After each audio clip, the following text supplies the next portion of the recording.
Hello, good morning everybody. कैसे हैं सभी लोग? सब बढ़िया? ओके, आज हम लोग डिस्कस करने जा रहे हैं आज के लेक्चर में chapter number 4 class 12 moving charge and magnetism से यह टॉपिक जो है आपका बहुत ही इंपॉर्टेंट है। इसमें क्या डिस्कस करना है कि how much force is experienced bye a charge moving in a uniform magnetic field. Okay, कि किसी भी चार्ज को अगर आप यूनिफॉर्म मैग्नेटिक फील्ड में प्लेस करते हो वह कितना फोर्स एक्सपीरियंस करेगा। यह टॉपिक बहुत ही इंपॉर्टेंट होने जा रहा है। इससे बोर्ड में भी क्वेश्चन आता है, नीट में भी क्वेश्चन आता है और जेईई मेंस में भी क्वेश्चन आता है। एक क्वेश्चन तो श्योर आता है और आप सभी लोग अच्छे से जानते हो मैं अपने हर लेक्चर में एक टॉपिक कवर करता हूं और उस टॉपिक को बोर्ड, नीट और जेईई तीनों लेवल पर पूरा करने की पूरी कोशिश करता हूं। तो आप लोग फटाफट अपना पेन पेंसिल नोटबुक के साथ लेकर के बैठ जाइए, कहीं क्वेश्चन कोई छूट ना जाए। ओके, तो लेट अस स्टार्ट। ठीक है, देखिए यहां पर हम सबसे पहले क्या करेंगे, एक एक्स वाई जेड एक्सिस ले लेंगे। तो हमने यहां पर एक एक्स वाई और जेड एक्सिस ले लिया। ठीक है, अब इस एक्स वाई जेड एक्सिस पर हम क्या करेंगे, एक्स एक्सिस के अलोंग मैग्नेटिक फील्ड रख देंगे और ये जेड एक्सिस है, ओरिजिन पर एक चार्ज क्यू को रख देंगे और एक्स जेड प्लेन में हम इसको v वेलोसिटी प्रोवाइड कर देंगे, जो यहाँ पर एंगल कितना बना रहा होगा, थीटा। थीटा जो है वह वेलोसिटी और मैग्नेटिक फील्ड के बीच का एंगल है, यह आपको याद रखना है। Is that clear? अब क्या होगा कि यह जो हमारा चार्ज है यह एफ फोर्स एक्सपीरियंस करेगा, वह डायरेक्टली प्रोपोर्शनल होगा किसके, चार्ज के मैग्नीट्यूड के। आप इसको इक्वेशन नंबर 1 कह दीजिए। फिर जो यह फोर्स होगा यह डायरेक्टली प्रोपोर्शनल किसके होगा, बी के, दैट इज जो आपने मैग्नेटिक फील्ड प्रोवाइड किया है। और तीसरा, यह जो फोर्स एफ है यह डायरेक्टली प्रोपोर्शनल होगा वेलोसिटी का वह कंपोनेंट जो मैग्नेटिक फील्ड के क्या है, परपेंडिकुलर है, that is V sine theta. ये इसका परपेंडिकुलर कंपोनेंट है। Is that clear? अब परपेंडिकुलर इधर बाहर की तरफ, इधर वी कॉस थीटा और इधर वी साइन थीटा। तो जो कंपोनेंट परपेंडिकुलर है ये उसके क्या होगा, प्रोपोर्शनल होगा। अब हम क्या करेंगे, इन तीनों को एक साथ कंबाइन करेंगे। तो F की जो वैल्यू होगी proportional to Q V B sine theta हो जाएगी। Is that clear? अब आप यहां से F जो है इसको क्या लिखेंगे, K Q V B sine theta, कुछ ऐसा लिखेंगे। ठीक है, अब यह जो k है यह SI सिस्टम में इस k की वैल्यू 1 हो जाएगी। तो इसलिए जो आपको फोर्स मिलेगा वह कितना मिल जाएगा, QVB साइन थीटा। तो देख लिया दोस्तों कि यहाँ पर जो आपको फोर्स मिल रहा है वह कितना मिल रहा है, QVB साइन थीटा। तो इस फोर्स को आप याद रखेंगे। इस फोर्स को मैग्नेटिक फोर्स के नाम से भी जाना जाता है। इस फोर्स को हम मैग्नेटिक फोर्स के नाम से भी जानते हैं। Is that clear? अब यहां पर आप क्या करेंगे कि यहां पर साइन थीटा जब आप हटाएंगे तो साइन थीटा हटाने के बाद आपको इसको वेक्टर फॉर्म में लिखना होगा। तो वेक्टर फॉर्म को हम क्या करेंगे, क्रॉस प्रोडक्ट के फॉर्म में लिखेंगे। और क्रॉस प्रोडक्ट किस किस के बीच लगेगा, V और B के बीच लगेगा। किसके बीच लगेगा, V और B, क्योंकि एंगल किसके बीच है, V और B के बीच है। तो अब आप क्या करोगे, यहां से आप लिख सकते हो F is equals to in vector form Q into V cross B। तो this is the force experienced in vector form. ठीक है, और आप इसको याद रख सकते हो, यह आपको बहुत सारे क्वेश्चन में डायरेक्ट मदद करेगा। अब जो यहां पर आप फोर्स की वैल्यू देख रहे हो, यह जो फोर्स की वैल्यू है यह एक वेक्टर क्वांटिटी है। तो मैग्नीट्यूड तो मिल गया, अब हम इसका डायरेक्शन कैसे फाइंड करेंगे। तो इस फोर्स के डायरेक्शन को फाइंड करने के लिए हम दो अलग अलग रूल्स का यूज करते हैं। डायरेक्शन ऑफ F को फाइंड करने के लिए हम क्या करते हैं, दो अलग अलग रूल्स को फॉलो करते हैं। कौन कौन सा? पहला को बोला जाता है, इसको हम लोग बोलते हैं फ्लेमिंग्स लेफ्ट हैंड रूल। क्या बोलेंगे, Fleming's left hand rule. Fleming's left hand rule. ठीक है, इसको बोला जाएगा Fleming's left hand rule, okay. और दूसरे को कहा जाता है स्क्रू रूल, दूसरे को हम क्या कहेंगे, स्क्रू रूल, ठीक है। तो मैग्नेटिक फील्ड के फोर्स के डायरेक्शन को बताने का ये दो तरीका है, पहला ये है और दूसरा तरीका ये है। Is that clear? तो एक फ्लेमिंग्स लेफ्ट हैंड रूल से आप बता सकते हो, दूसरा आप इसको स्क्रू रूल से बता सकते हो।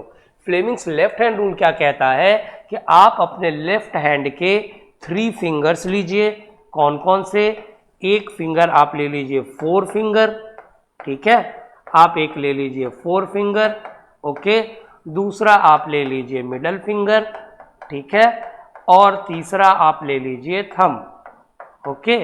अब आप इन तीनों को क्या कीजिए, म्यूचुअली परपेंडिकुलर कर दीजिए, ऐसा, मतलब ऐसा, कुछ ऐसा, म्यूचुअली परपेंडिकुलर ऐसे कर सकते हो आप, या ऐसे कर सकते हो, या ऐसे कर सकते हो, जैसे कर लो, ठीक है, म्यूचुअली परपेंडिकुलर, बाकी दोनों उंगलियां बंद, ओके। अब इस कंडीशन में कहता है कि यह जो 4 फिंगर है, ठीक है, यह 4 फिंगर आपको मैग्नेटिक फील्ड बी का डायरेक्शन देगा, ठीक है। यह जो हमारा मिडल फिंगर है, ये जो मिडल फिंगर है, ये वाला मिडल फिंगर, ये मिडल फिंगर आपको क्या देगा, मोशन बताएगा, वी बताएगा।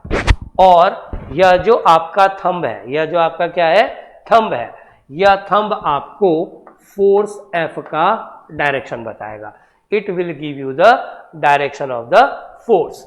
अब देखिए अपन इन तीनों को यहां पर यूज करते हैं कि 4 finger is in the direction of the field, ठीक है, middle finger is in the direction of the motion, बाहर की तरफ, then thumb will give the direction of the force. तो यहां से फोर्स का डायरेक्शन आपको ये मिल जाएगा। तो मैग्नेटिक फोर्स का डायरेक्शन ये होगा।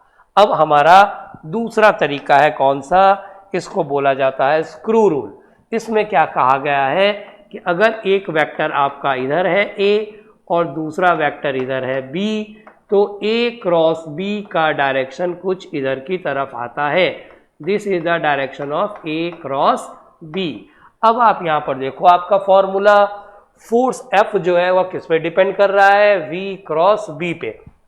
मतलब कि अगर आपका यह डायरेक्शन है v का और यह डायरेक्शन है b का, तो आप v क्रॉस b इधर रखोगे तो यह डायरेक्शन किसका होगा, फोर्स का। अब आप जरा देखो v जो है वह किसके अलोंग है, v is along k cap, ठीक है, और b किसके अलोंग है, इज अलोंग i कैप। तो अब k क्रॉस i करोगे तो यह आपको क्या देगा, j। तो यहां पर आपका डायरेक्शन क्या हो जाएगा, this is the direction of the force. तो आप किसी भी रूल से इसको फाइंड करोगे आपको आंसर सेम ही आने वाला है। Is that clear? ओके, तो यह था आपका कि किसी एक चार्ज को अगर हम यूनिफॉर्म मैग्नेटिक फील्ड में प्लेस करते हैं और उस चार्ज के पास क्या है, मोशन है परपेंडिकुलर प्लेन में, जिसकी वेलोसिटी कितनी है, v है, जिसकी वेलोसिटी कितनी है, v है।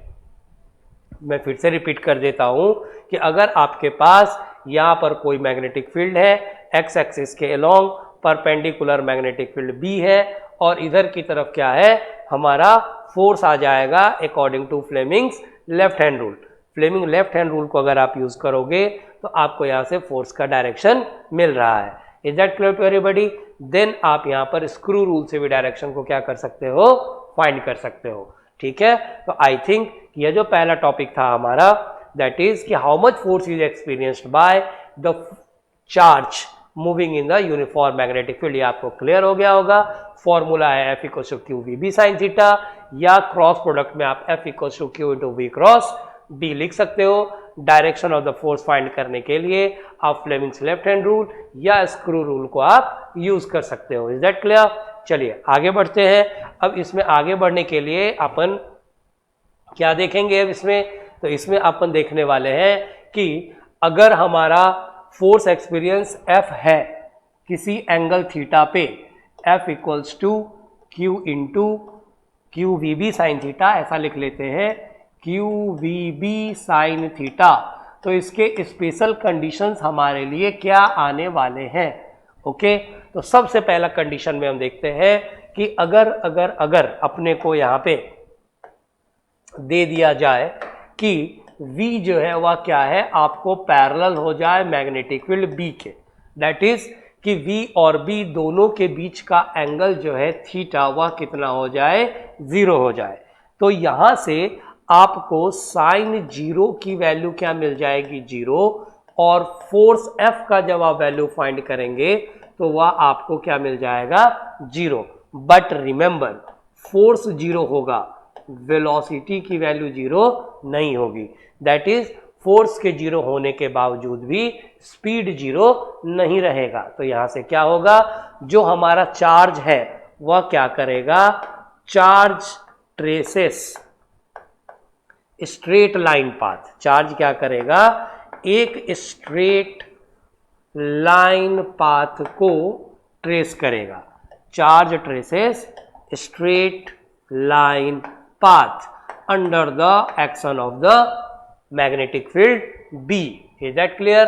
तो इस कंडीशन में आपको याद क्या रखना है कि अगर V पैरेलल टू B हो जाए तो आपका फोर्स तो 0 होगा पर मैग्नेटिक फील्ड 0 नहीं होगा, और पाथ कैसा ट्रेस होगा, स्ट्रेट लाइन पाथ की वैल्यू ट्रेस हो जाएगी। Is that clear? पर इसके अलावा भी अगर आपको याद रखें V की वैल्यू 0 होगी तो भी फोर्स 0 हो जाएगा, और मैग्नेटिक फील्ड की वैल्यू अगर 0 होगी तो भी फोर्स की वैल्यू क्या हो जाएगी, 0 हो जाएगी। तो ये सारे वो कंडीशंस हैं जिसमें आपको फोर्स की वैल्यू क्या मिलेगी, 0 मिलेगी। आई थिंक आप ये तीनों कंडीशंस आप क्या करेंगे, याद रखेंगे। अब इसके बाद आता है नेक्स्ट कंडीशन। नेक्स्ट कंडीशन में कहते हैं कि अगर हमको V की वैल्यू परपेंडिकुलर टू B हो जाए, मतलब कहने का थीटा की वैल्यू 90 डिग्री हो जाए। तो अब अगर थीटा की वैल्यू 90 डिग्री हो जाएगी तो यहाँ से आपको साइन 90 की वैल्यू 1 जो कि आपको मैक्सिमम मिलेगी। अब इसकी वजह से क्या होगा, तो इसकी वजह से आप जब इस फॉर्मूला में पुट करेंगे तो फोर्स F की जो वैल्यू है यह आपको QVB मिल जाएगी, और यह फोर्स की वैल्यू भी क्या हो जाएगी, मैक्सिमम हो जाएगी। यह फोर्स की वैल्यू भी क्या मिल जाएगी, आपको मैक्सिमम मिल जाएगी। अब आपका यहाँ पर बात ये हो गया कि चार्ज का जो वेलोसिटी था V, वह तो मैग्नेटिक फील्ड के परपेंडिकुलर था ही, और फोर्स इन दोनों के परपेंडिकुलर है। अब ये तीनों एक तीसरे के अगर परपेंडिकुलर होंगे तो इसके पाथ का नेचर कैसा होगा, तो कहा गया इस सरकमस्टांसेस में जो हमारा चार्ज होगा वह क्या करेगा, ट्रेसेस सर्कुलर पाथ। चार्ज जो है वह क्या करेगा, एक ऐसा सर्कुलर पाथ ट्रेस करेगा। Is that clear? ओके, जिसमें मैग्नेटिक फील्ड को मान लेंगे कि यह बोर्ड के अंदर है, that is along minus K cap है। ठीक है, ये इसका रेडियस R है, चार्ज इसका कितना है, Q है, और इसका मास कितना है, M है। यह अगर ऐसे मूव कर रहा है तो इसका वेलोसिटी अलोंग द क्या होगा, टेंजेंट होगा। Velocity is along the tangent. तो अब आप देख लीजिए वेलोसिटी और मैग्नेटिक फील्ड जो है यह दोनों एक दूसरे के क्या हो गया, परपेंडिकुलर हो गया। अब यहाँ पर हम Fleming's left hand rule use करेंगे और कहेंगे मैग्नेटिक फील्ड जो है वह बोर्ड के अंदर है। ठीक है, वेलोसिटी ऊपर की तरफ है तो फोर्स टुवर्ड्स द सेंटर होगा। दिखाई दे रहा है आपको, force is towards the centre, तो फोर्स का डायरेक्शन जो होगा वह सेंटर की तरफ होगा। तो अब तीनों एक तीसरे के क्या हो गए, परपेंडिकुलर हो गए। अब चूंकि फोर्स सेंटर की तरफ होगा तो यह जो मैक्सिमम फोर्स है QVB, यह dear friends centripetal force mv² by R के इक्वल हो जाएगा। अब यहाँ से आप एक V से एक V को कैंसिल कर लोगे तो आपको यहाँ पर एक फॉर्मूला मिल जाएगा, R is equals to mv by QB। यह फॉर्मूला आपको क्या बताएगा, रेडियस बताएगा। क्या बताएगा, रेडियस ऑफ सर्कुलर पाथ। ठीक है, कि यह जो सर्कुलर पाथ है इस सर्कुलर पाथ का ये क्या है, रेडियस होगा। ओके, अब जब रेडियस है तो यह कुछ डिस्टेंस भी कवर करेगा, तो डिस्टेंस कवर करेगा तो स्पीड भी है, तो इससे आपको यहां पर मिल जाएगा इसका टाइम पीरियड। क्या मिल जाएगा इसका? Time period. Time period T जो होगा आप इसको क्या लिखोगे? 2πr/m, और जब आप वैल्यू पुट करोगे तो टी की वैल्यू आपको कितनी मिलने वाली है? आर की वैल्यू आप यहाँ पुट कर दो तो यह आ जाएगा आपका 2πm/qb, ठीक है। और इसका आप उल्टा कर दोगे तो आपको क्या मिल जाएगा? फ्रीक्वेंसी। क्या मिल जाएगी आपको यहाँ से? फ्रीक्वेंसी की value, that is qb/2πm। Okay, अब आपको यह देखकर यहाँ अच्छा लगेगा कि टाइम पीरियड जो है वह स्पीड पर डिपेंड नहीं कर रहा, यहाँ भी फ्रीक्वेंसी स्पीड पर डिपेंड नहीं कर रहा। तो इस चीज को आपको नोट रखना होगा कि टाइम पीरियड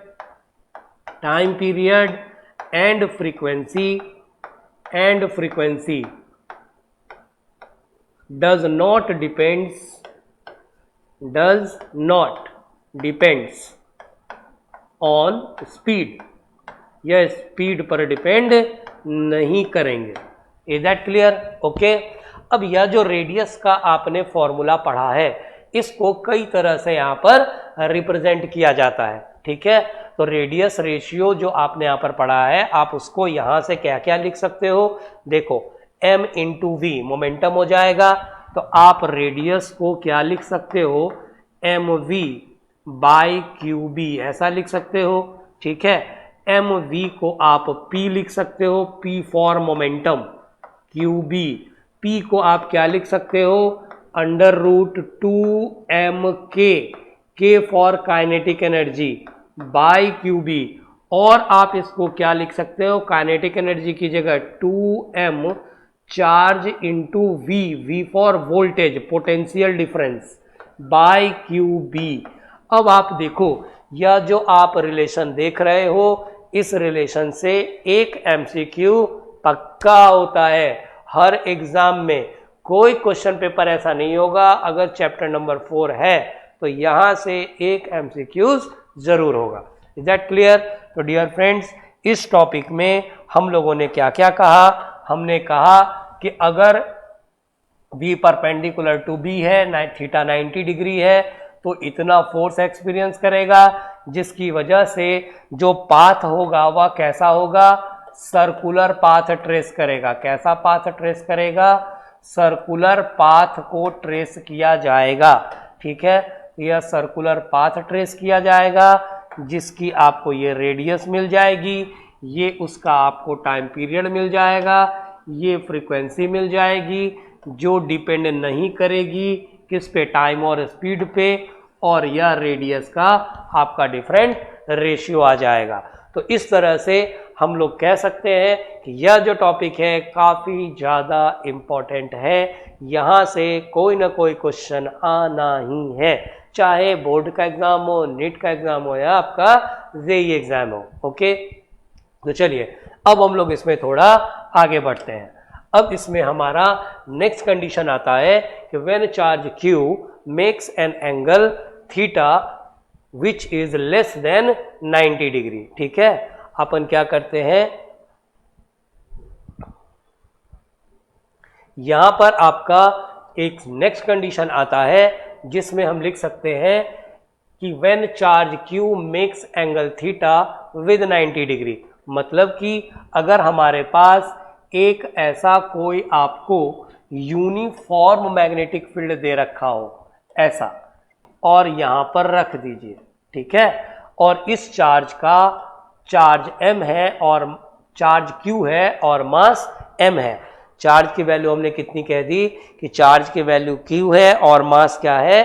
m है। तो क्या होगा कि यह क्या करेगा, एक एंगल बना करके किसी वेलोसिटी से इधर की तरफ आएगा, से यह वेलोसिटी v से इधर की तरफ आ रहा है by making angle theta. Is that clear? तो अब यह जो वेलोसिटी से मूव करेगा तो इस वेलोसिटी के दो कंपोनेंट होंगे, एक component along the magnetic field होगा और एक component perpendicular to the magnetic field होगा, ठीक है। अब इससे होगा क्या, तो यह जो हमारा चार्ज है उस पर दो तरह के फोर्स लगेंगे। एक फोर्स लगेगा किसकी वजह से, एक फोर्स लगेगा V पैरेलल और B की वजह से, और दूसरा फोर्स लगेगा किसकी वजह से, V परपेंडिकुलर और B की वजह से। अब हमारा चार्ज Q जो है it is under the combined action of two forces, एक F परपेंडिकुलर और एक F पैरेलल। तो वन बाय वन दोनों को फाइंड करते हैं। पहले हम F पैरेलल की बात कर लेते हैं। तो F पैरेलल जो होगा वह Q V parallel into B sine 0, मतलब कि यहाँ पर फोर्स की वैल्यू आ गई 0। पर यह जो हमारा F पैरेलल है यह क्या करेगा, चार्ज को कंपेल करेगा कि चार्ज क्या करे, move on straight line path. Charge जो है वह क्या करे, move on straight line path, ऐसा करेगा। अब बारी आएगी किसकी, F परपेंडिकुलर की। यदि F परपेंडिकुलर की हम बात करें तो यह जो हमारा F परपेंडिकुलर है ये क्या करेगा कि चार्ज को, यह जो F परपेंडिकुलर है यह क्या करेगा, चार्ज को मूव करवाएगा किस पे, F परपेंडिकुलर आप लिखोगे V परपेंडिकुलर B साइन 90। तो यहां पर आप देखो यह मैक्सिमम फोर्स एक्सपीरियंस करेगा। अब इस कंपोनेंट की वजह से क्या होगा कि charge move on circular path, ठीक है। अब चार्ज क्या करेगा, सर्कुलर पाथ ट्रेस करने की कोशिश करेगा। अब ये चार्ज के पास दो दो फोर्सेस काम कर रहे हैं, एक ये कह रहा है कि तू सीधा चल और ये कह रहा है कि तू सर्कुलर पाथ पे चल। Is that clear. अब under the combined action of these two forces होगा क्या कि यह जो हमारा चार्ज है यह कुछ अलग ही रास्ता अपना चुन लेगा। यह क्या करेगा, यहां से पहले तो थोड़ा सर्कुलर जाएगा, फिर स्ट्रेट, फिर सर्कुलर, फिर स्ट्रेट, फिर सर्कुलर, ये कुछ इस तरह का पाथ ट्रेस करना शुरू करेगा। और यह जो पाथ आप देख रहे हो इसे हेलिकल पाथ के नाम से भी हम जानते हैं। This path is called as helical path. अब ये क्या करेगा, हेलिकल पाथ ट्रेस करेगा। अब हेलिकल पाथ जब ट्रेस करेगा तो इस हेलिकल पाथ का कुछ तो रेडियस होगा, उस रेडियस को हम कैसे फाइंड करेंगे, that is equals to M V perpendicular by Q B, जो ऑलरेडी हम लोगों ने पढ़ रखा है। बस आप v परपेंडिकुलर की जगह क्या लिख दोगे, M V sine theta by Q B. तो यह आपको क्या करेगा, इस हेलिकल पाथ का रेडियस बता देगा। Is that clear. तो यह आपको क्या करेगा, रेडियस बता देगा। अब रेडियस के बाद क्या होगा कि आप इसका टाइम पीरियड t फाइंड करेंगे, तो यह 2 पाई m बाय क्यू बी होगा। तो अब आप यहां ध्यान से देखो कि टाइम पीरियड पहले भी मैंने कहा था स्पीड पर डिपेंड नहीं करता है, तो यह भी नहीं करेगा। तो यहां पर आपका टाइम पीरियड यही रह जाएगा, नो चेंजेस, जो पहले था वही यहां भी रह जाएगा, same as for the frequency. लेकिन ये क्या कर रहा है, जब चार्ज आगे जा रहा है तो यह एक लीनियर डिस्टेंस भी कवर कर रहा है।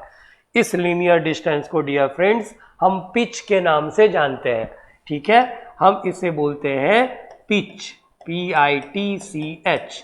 इसको सिंपली स्मॉल p से रिप्रेजेंट करते हैं और कहते हैं linear distance covered in one rotation, linear distance covered in one rotation, covered in one rotation, कि एक रोटेशन में वह कितना लीनियर डिस्टेंस कवर करता है, that is called as pitch. और इस पिच P को हम सिंपली लिखते हैं V parallel component into time period T। और यह पैरेलल कंपोनेंट आप क्या लिखेंगे, V cos थीटा, और T की जगह यहां से क्या लिख देंगे, 2 पाई m बाई क्यू बी। तो आपको इस तरह से क्या होगा, पिच की वैल्यू यहां से मिल जाएगी। तो डियर फ्रेंड्स यह हमारे स्पेशल कंडीशन केस का थर्ड केस था जो आपके सामने यहाँ बोर्ड पर है। इसमें आपने क्या देखा कि अगर हमारा थीटा यहाँ पर लेस देन 90 डिग्री है, थीटा क्या हो, लेस देन 90 डिग्री हो, तो क्या होगा, तो यह क्या करेगा, कैसा पाथ ट्रेस करेगा, हेलिकल पाथ ट्रेस करेगा। Is that clear? इस पाथ का नाम क्या है, हेलिकल पाथ, ऐसा बोलते हैं। यह हेलिकल पाथ को ट्रेस करेगा। ठीक है, अगर यह हेलिकल पाथ को ट्रेस करेगा तो इसके पास ये रेडियस होगी, ये इसका टाइम पीरियड होगा, या इसकी पिच होगी। Is that clear? तो इस तरह से अपन कह सकते हैं कि अगर हमारा कोई चार्ज किसी एंगल थीटा पे जिसकी वैल्यू क्या है, लेस देन 90 डिग्री है, तो वह इस तरह के पाथ को क्या करेगा, ट्रेस करेगा। ओके, आई थिंक आपको ये समझ में आया होगा। ओके, अब हम इसके आगे बढ़ते हैं कि अगर हम किसी भी चार्ज को इलेक्ट्रिक पर, यहाँ पर जो कुछ भी आपने पढ़ा है उस पर आपको ये कुछ पॉइंट्स मैंने कलेक्ट किए हैं जो जनरली एमसीक्यूज में आते हैं, तो आपको इन पॉइंट्स को क्या करना है, नोट डाउन करके रखना है, या आपका कहीं ना कहीं कोई एक क्वेश्चन जरूर बताता है। ठीक है, इस पॉइंट पे आप देखिए, कहता है कि charge at rest can produce electric field only, but the charge in motion can produce electric field as well as magnetic field. तो ये याद रखना है, a moving charge produce magnetic field and exert force on moving charge, जो अभी आपने find किया कि F इक्वल्स टू क्या होता है, QVB साइन थीटा होता है। फिर यहाँ पर work done by the magnetic force on A charge is 0। क्यों?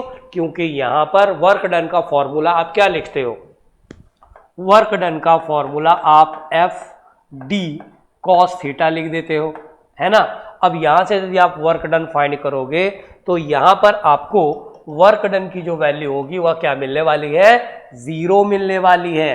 तो मैग्नेटिक फील्ड में हमेशा वर्क डन क्या होता है, 0 होता है, और वर्क डन चूंकि 0 है तो काइनेटिक एनर्जी हमेशा क्या रहेगी, कांस्टेंट। कहाँ से, वर्क एनर्जी थ्योरम से। वर्क एनर्जी थ्योरम में क्या कहता है कि work done equals to change in kinetic energy, work done ही 0 है तो काइनेटिक एनर्जी में कोई चेंज होगा ही नहीं, इसलिए वह क्या रहेगा, कांस्टेंट रहेगा। अब वर्क भी 0, काइनेटिक एनर्जी भी 0, तो पावर का क्या होगा, इसकी वैल्यू भी क्या रहेगी, 0 होगी।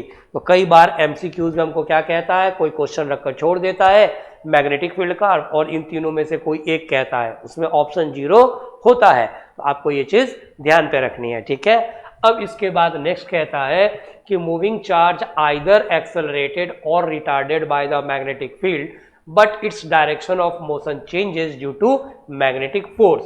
तो भी डायरेक्शन चेंज होगा किसी भी चार्ज पार्टिकल का, वह किसकी वजह से होता है, मैग्नेटिक फोर्स की वजह से होता है, और इसके कारण जो लीनियर वेलोसिटी और मोमेंटम होते हैं इसकी वैल्यू कभी भी कांस्टेंट होगी नहीं। तो ये क्वेश्चन भी पूछा जाता है। एक और पॉइंट आप याद कर या ऐड कर लीजिए इसमें, मुझे अभी याद आ गया कि कई बार ये जो प्रोटॉन होता है हम इसको 1h1 कहते हैं, जो ड्यूट्रॉन होता है इसको 1h2 कहते हैं, जो अल्फा होता है उसको 2he4 कहते हैं। Is that clear? प्रोटॉन को जनरली P, ड्यूट्रॉन को D और He अल्फा को इससे रिप्रेजेंट करते हैं। अब आप अगर ये मान लीजिए कि आपका स्पीड सेम है, क्या बोला मैंने, स्पीड की वैल्यू क्या रख दी आपने, सेम रख दी है। ठीक है, और आपको पूछता है कि आप R alpha by R proton का रेशियो निकालिए। तो आप इसके लिए याद रखोगे कि R की जो वैल्यू होगी वह प्रोपोर्शनल टू रेडियस रेशियो जिसको बोलते हैं, तो पहले आप प्रोपोर्शनलिटी ही लिख लो। इस केस में R जो होगा वह प्रोपोर्शनल टू आपको मिल जाएगा m/q। इसलिए जब आप यहाँ से R alpha by R proton लिखोगे तो यह वैल्यू 2/1 मिल जाएगा, या प्रोटॉन बाई अल्फा लिखोगे तो 1/2 मिल जाएगा, प्रोटॉन बाई अल्फा लिखोगे तो 1/2 मिल जाएगा। ऐसे यह 2/1 भी आप लिख सकते हो। अगर आपको इसमें दे दे कि स्पीड की जगह आपको लिख दे कि स्पीड नहीं भाई, मेरे को मोमेंटम सेम है, मोमेंटम मतलब P की वैल्यू क्या है, सेम है, अब अगर मोमेंटम सेम है तो आपको R जो है वह इनवर्सली प्रोपोर्शनल टू Q हो जाएगा। मतलब जब आप RP बाय R अल्फा लिखोगे तो आपको इसकी वैल्यू 2/1 मिल जाएगी, अगर क्या है मोमेंटम सेम है। लेकिन अगर आपको कह दे कि ना भाई मेरे को क्वेश्चन में काइनेटिक एनर्जी को सेम रखना है, ठीक है, ये वर्ड्स आप ढूंढेंगे, होते ही हैं, बिना इस MCQ के कोई भी क्वेश्चन पेपर प्रिपेयर नहीं होता है। तो यहाँ से आप R इज प्रोपोर्शनल टू क्या लिख देंगे, √m/q। तो आपको यहाँ से R proton by R alpha की जो वैल्यू है यह कितने मिलने वाली है, 1:1 मिलने वाली है। और फाइनली अगर पोटेंशियल सेम कह दे कि पोटेंशियल डिफरेंस जो है वह क्या है, सेम है, तो इस केस में आप R जो है वह प्रोपोर्शनल टू √m/q आप ऐसा लिखोगे, ठीक है। और यहाँ से R proton by R alpha की वैल्यू 1/√2 आपको मिल जाएगी।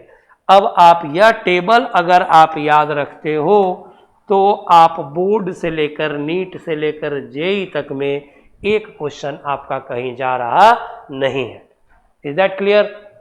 तो प्लीज सभी लोग इसको नोट डाउन कर लो। ये जो तुम पेज देख रहे हो, रिमेंबर, यह सब याद आएगा आफ्टर दिसंबर, ठीक है।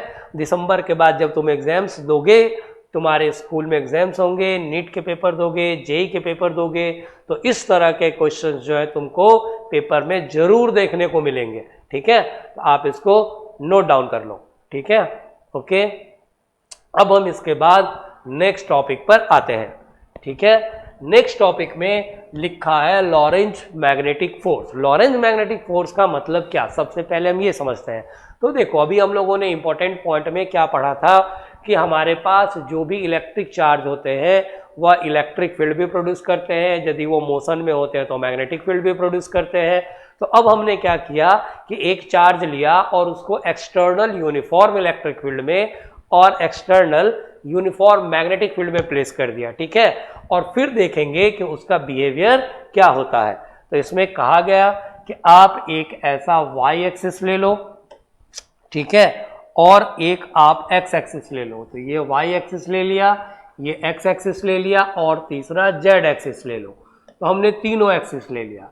फिर क्या किया हमने, यह जो हमारा वाई एक्सिस है, इस वाई एक्सिस पर इलेक्ट्रिक फील्ड ई को रख दिया, ठीक है। और यह जो जेड एक्सिस है, इस जेड एक्सिस पर हमने मैग्नेटिक फील्ड बी को रख दिया। Is that clear? और यह जो हमारा एक्स एक्सिस है, वेलोसिटी को इधर की तरफ रख दिया, किसका, इस चार्ज का, जिसका चार्ज q और मास कितना है, m है। अब ये तीनों चीजें जब कर दी गई तो अब होगा क्या कि यह जो हमारा चार्ज है यह सबसे पहले इलेक्ट्रिक फोर्स एक्सपीरियंस करेगा Fe, ठीक है। और इस Fe की जो वैल्यू होगी वह अपन ने पढ़ रखी है, कितनी होगी, QE होगी। इसको इक्वेशन नंबर 1 कह दो। फिर क्या होगा कि यह जो चार्ज है एक मैग्नेटिक फोर्स एक्सपीरियंस करेगा मैग्नेटिक फील्ड की वजह से, FB, जिसकी वैल्यू क्या होगी, Q into V cross B, जो जस्ट अभी हम लोगों ने पढ़ा है। अब यह जो मैग्नेटिक इलेक्ट्रिक फील्ड है उसका डायरेक्ट फोर्स का डायरेक्शन तो ये होगा, क्योंकि अभी हमने कहा है कि जिधर इलेक्ट्रिक फोर्स होता है उधर ही हमारा इलेक्ट्रिक फील्ड भी होता है। लेकिन जो हमारा मैग्नेटिक फील्ड है उसका जो डायरेक्शन होगा वह किसकी तरफ होगा, उसका डायरेक्शन होगा V क्रॉस B। तो V क्रॉस B का डायरेक्शन नीचे की तरफ आ जाएगा, FB का डायरेक्शन ये हो जाएगा। तो अब देखो डियर फ्रेंड्स कि इलेक्ट्रिक फील्ड ऊपर जा रहा है, मैग्नेटिक फील्ड नीचे जा रहा है। तो नेट फोर्स जो यहां पर होगा F, इसकी वैल्यू वेक्टर फॉर्म में क्या लिख दोगे, FE प्लस FB, यही लिखोगे।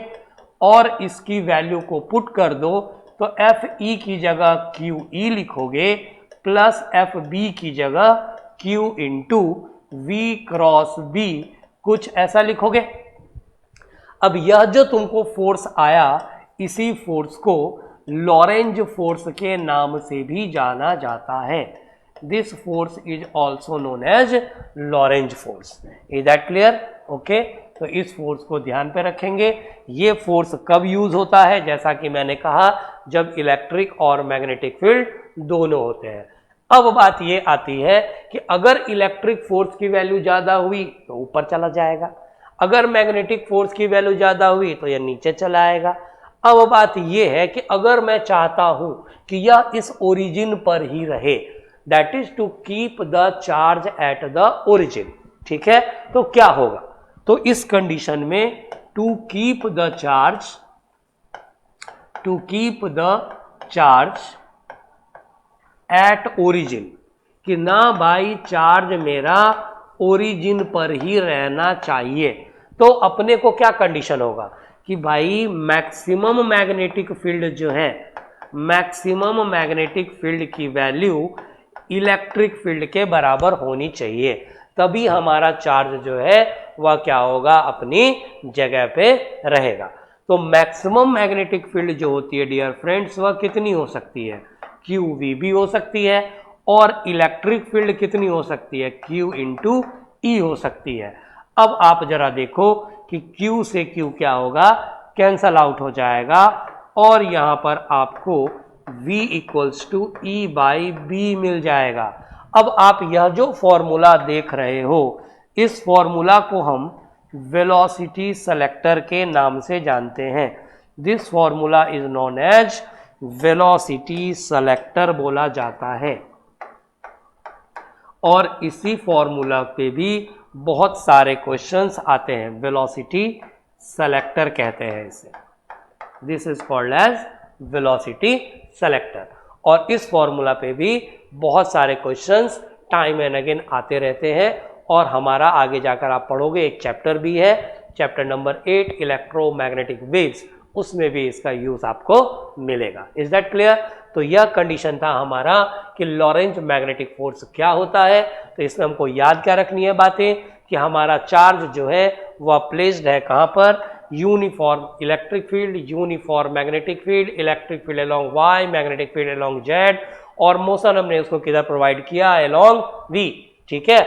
अब जब हम इसको मोशन प्रोवाइड करते हैं तो यह चार्ज जो है वह इलेक्ट्रिक फोर्स एक्सपीरियंस करेगा, F E equals to Q E, जो अलोंग इधर वाई होगा। मैग्नेटिक फोर्स एक्सपीरियंस करेगा F B equals to Q into V cross B, जो क्रॉस प्रोडक्ट से नीचे की तरफ होगा।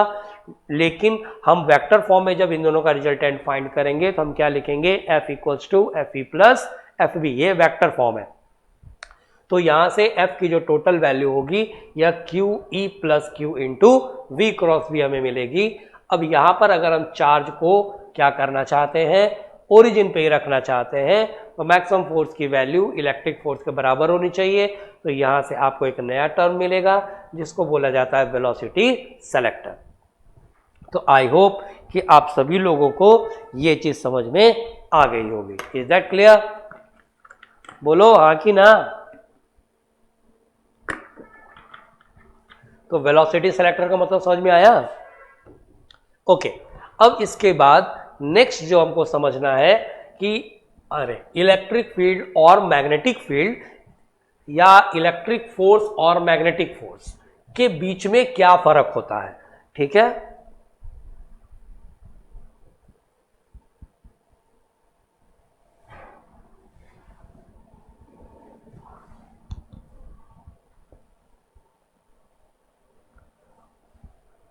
अब हमको यहां पर यह समझना है कि इलेक्ट्रिक फोर्स और मैग्नेटिक फोर्स, या इलेक्ट्रिक फील्ड और मैग्नेटिक फील्ड, इन दोनों में क्या डिफरेंस होता है।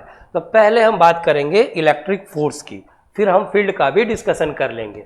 इलेक्ट्रिक फील्ड जो होता है, आप इसके लिए किसी चार्ज को अगर इलेक्ट्रिक फील्ड में प्लेस करते हो तो वह फोर्स कितना, इतना फोर्स एक्सपीरियंस करेगा। अभी जस्ट हम लोगों ने पढ़ा, ठीक है। अब फर्क क्या है?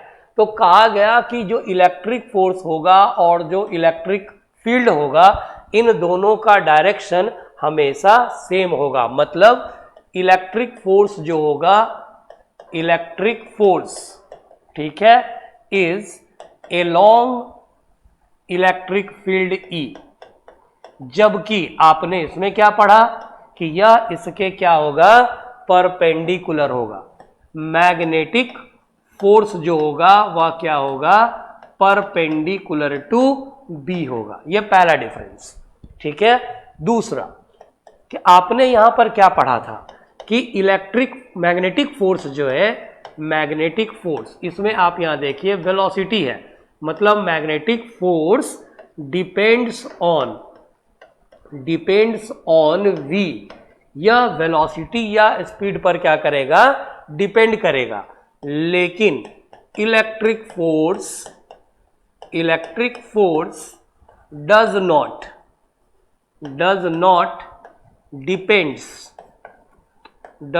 डिपेंड्स ऑन वी, जो इलेक्ट्रिक फोर्स है वह वी पर डिपेंड नहीं करेगा। तीसरी चीज, अभी हमने इसमें क्या पढ़ा था कि work done by magnetic force जो है वह क्या होता है, जीरो होता है। अभी जस्ट हमने पढ़ा था, ठीक है। लेकिन electric force does work, electric force जो है वह क्या करेगा, does the work, electric force के कारण जीरो नहीं होता। अगर अब हम क्या करें, एक प्लेट ले ले और इस पर यहां प्लस चार्ज रख दें और यहां माइनस चार्ज रख दें, यहां एक चार्ज लें और इसको कुछ इनिशियल वेलोसिटी u दे दें, तो यह अगर पाथ ट्रेस करेगा ऊपर जा रहा है, इसका मतलब यह चार्ज कैसा है, निगेटिव है। और अगर ये चार्ज नीचे की तरफ आ रहा है तो यह चार्ज का नेचर कैसा है, पॉजिटिव है। वैसे ही अगर हम यहां पर क्या करें, एक यूनिफॉर्म मैग्नेटिक फील्ड ले लें, एक यूनिफॉर्म मैग्नेटिक फील्ड कुछ इस तरह से ले लेते हैं और इस यूनिफॉर्म मैग्नेटिक फील्ड में हम फोर्स की बात करते हैं और यह मान लेते हैं कि जो चार्ज था Q उसका है और M क्या है, उसका मास।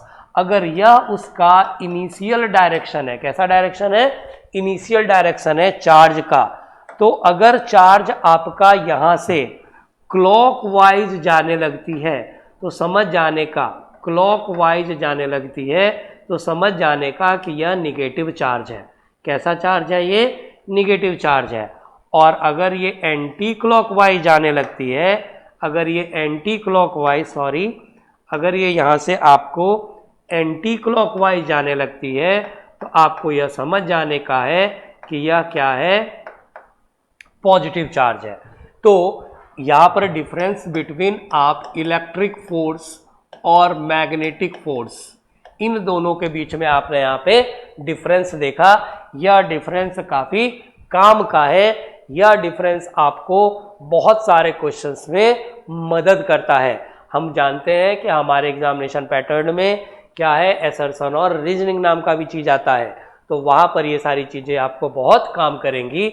और कई MCQs आपने पढ़ रहे हो तो आपने ये सब देखा ही होगा, ये सारी चीज़ें डायरेक्ट टिक लगती हैं। इसलिए मैंने अपने क्लास में इन सभी चीज़ों को भी इंक्लूड किया है ताकि आप अगर क्लास में बने रहते हैं तो आपके 10 में से 4 MCQs तो सिर्फ ये पढ़ के ही समझ में आ जाएंगे, आगे की ज़रूरत ही नहीं है। बाकी तो कैलकुलेशन है, जो आप आगे भी देखोगे तो वह भी आपको समझ में आ जाएगा। ठीक है, चलिए अब नेक्स्ट आगे बढ़ते हैं। ठीक है, ओके, यहाँ पर देखिए, यहाँ पर आपको एक एज ए नोट्स मैंने एक टॉपिक अटैच किया है ताकि यह टॉपिक भी आपको कंसेप्ट होना चाहिए, क्योंकि आप जान रहे हैं कि CBSE ने भी CBT 50% कर दिया है। ठीक है, नीट ने भी अपना लेवल थोड़ा ऊंचा किया है पिछले 3-4 साल के, और JEE मेंस का तो ये क्वेश्चन ही है। आप जब PYQ बनाए होंगे तो आपको ये कई बार दिखा होगा, इसीलिए मैंने इस टॉपिक में इसको भी इंक्लूड किया है कि थोड़ा बहुत इसकी भी जानकारी हम सबको होनी चाहिए। अब यह टॉपिक कहता क्या है, तो ज़रा ध्यान से देखिए। इस टॉपिक में कहता है कि हमारे पास एक ऐसा पॉजिटिव चार्ज है, a positive charge particle of charge Q mass m enters into a uniform magnetic field with velocity v, जैसा कि आपको फिगर में दिख रहा है, there is no magnetic field left of the PQ, इस साइड में कोई मैग्नेटिक फील्ड नहीं है, मतलब सारे जो मैग्नेटिक फील्ड है वह इस तरफ है, सॉरी लेफ्ट साइड इधर होगा मेरा, तो इस तरफ है, ठीक है, तो मैग्नेटिक फील्ड जो है वह सारे इस तरफ है।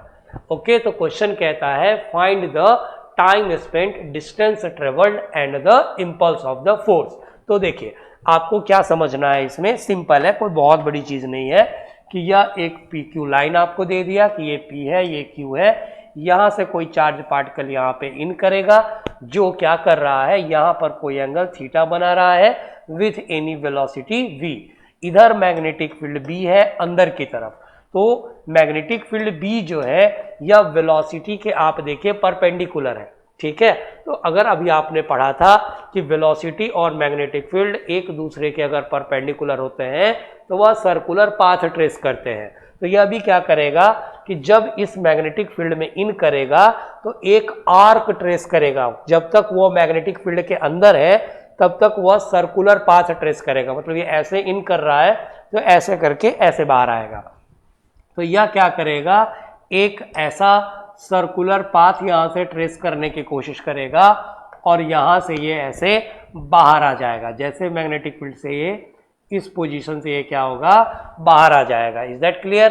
अब यहां पर हमको ध्यान क्या रखना है कि हमारा यहां का एंगल थीटा है तो ये एंगल भी क्या होगा थीटा होगा, और ये जो पॉइंट Q है इसके पास जो एंगल है यह भी क्या होगा थीटा होगा। ये अगर इनिशियल स्पीड वेलोसिटी v है तो यहाँ से फाइनल वेलोसिटी भी v ही होगी, क्योंकि अंदर स्पीड चेंज नहीं होता है, ये हम लोग जानते हैं।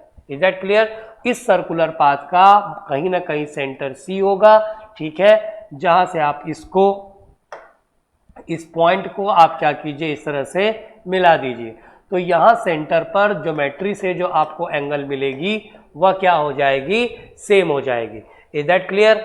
ओके, तो अब आप यहाँ से जब आगे देखेंगे तो सबसे पहले आप यहाँ पर एंगल सबटेंडेड जो है वह कितना है 2 थीटा है, तो आप यहाँ पे लिख दीजिए कि यहाँ पर जो एंगल सबटेंडेड है इस एंगल सबटेंडेड की वैल्यू कितनी है 2 थीटा है, ठीक है। तो अब आपको सबसे पहले यहाँ पर क्या फाइंड करना है टाइम, ठीक है। तो देखिए टाइम का फॉर्मूला क्या होता है, सिंपली हम लोग जानते हैं कि थीटा इक्वल्स टू क्या होता है ओमेगा टी, गलती से टाइम दिया है टाइम पीरियड नहीं दिया है, टाइम पीरियड दिया होता तो आप इसमें t इक्वल्स टू 2πr वाला फॉर्मूला लगाते, लेकिन आपको यहाँ क्या दिया हुआ है टाइम, तो ध्यान रखिएगा।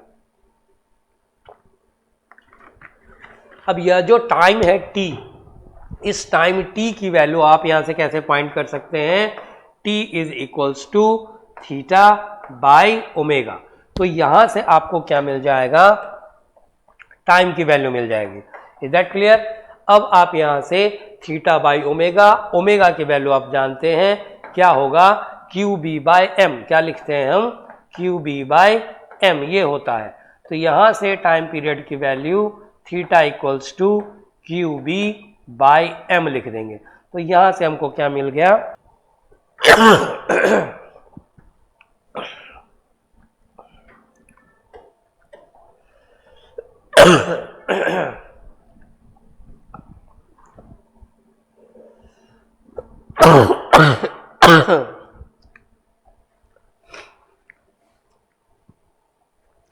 तो देखिए यहां से हमको क्या मिल गया टाइम t की value theta m by Q भी मिल गया, ठीक है।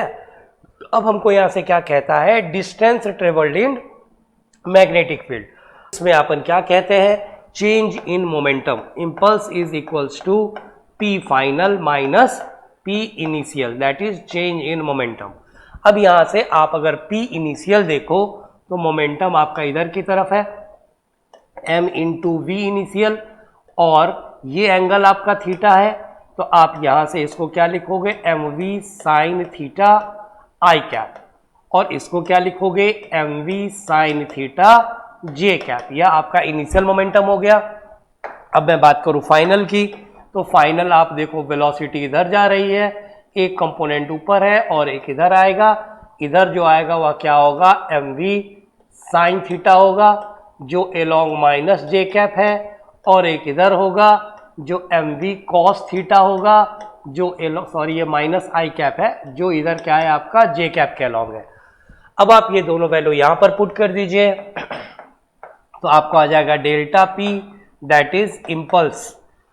पी फाइनल आप यहां से लिखेंगे तो minus M V sine theta along I cap plus M V cos theta along J cap, ये लिख दोगे।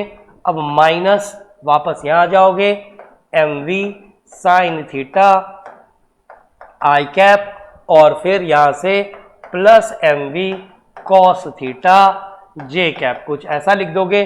अब इन दोनों को सॉल्व करोगे तो तुमको चेंज इन मोमेंटम की वैल्यू इंपल्स भी बोल सकते हैं ना, चेंज इन मोमेंटम, तो यहां पर तुमको मिल जाएगी -2mv sine theta along I cap. तो in this very way we can solve such kind of problems, ठीक है। तो इसलिए आप इसको थोड़ा ध्यान पे लेंगे, इन सारी चीजों को नोट पे लेंगे, ऐसे ही क्वेश्चंस हमारे एमसीक्यूज में आते हैं। Is that clear? Thank you everybody, take care, bye bye.